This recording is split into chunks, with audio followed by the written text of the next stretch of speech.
Back, a Queensland father has been reunited with his son this morning after he was left stranded following an earthquake in Vanuatu. Liam Lynch has been fighting to get his family home for days on a repatriation flight, but was initially told his son Sean had been denied a seat due to his wheelchair requirements.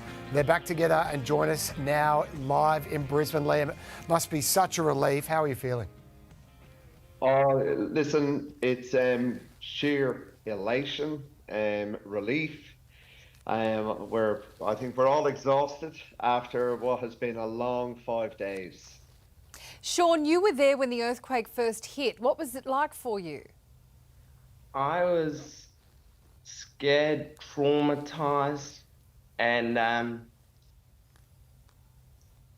I just didn't really know what to do.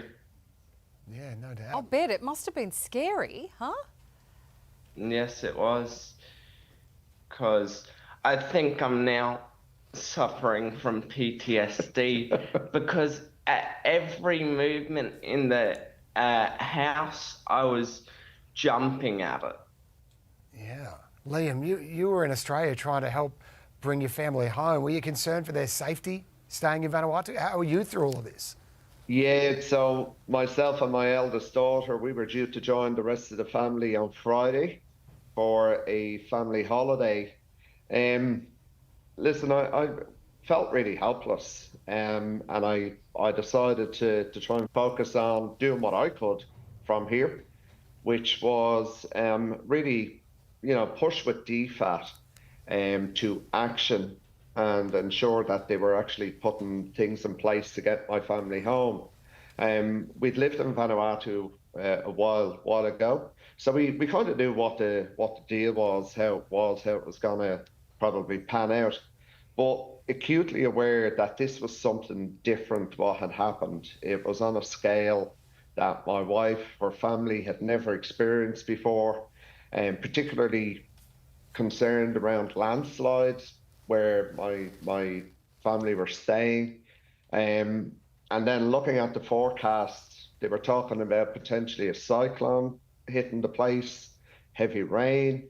It was just constantly, I was spending 4 to 5 hours a day on the phone with DFAT, trying to get through to Port Villa.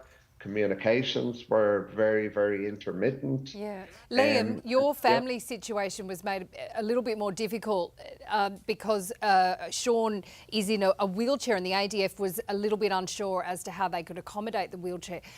Obviously, they worked it out, as they well should, but how frustrating was that part of it? Oh, just unimaginable. A child in a wheelchair, anybody most vulnerable. Talking with DFAT, DFAT said, well, it was an ADF decision that they would not take somebody in a wheelchair. Yet I was looking at other countries, France, for example, same planes, but they put priority on getting their most vulnerable people out, putting them in the same plane. So it was really, just not knowing when they were going to get home. That was probably the biggest, stressor I had, and not being able to do anything. Yeah, terrible thing you've gone through, but you've gone through it now and you're here, Sean. It must be home, must be good to be home with the family for Christmas, mate. Yes, it is, because I thought I wasn't going to spend Christmas with the whole family.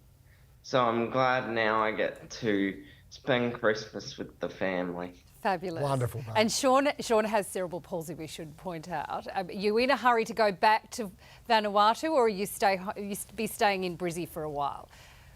I'll be staying in Brisbane for a while. I think I'll be here for Easter. Good on you guys. Thanks so much for joining us, and well done. Hey there, Today fans. Sarah and... What's my name again? Oh my God, Carl. Hey, thanks for watching our YouTube channel, though. Subscribe now for more news, special reports, and amazing Aussie stories. And Carl misbehaving, Whoa, of course. that never happens. Always happens. What's she talking about?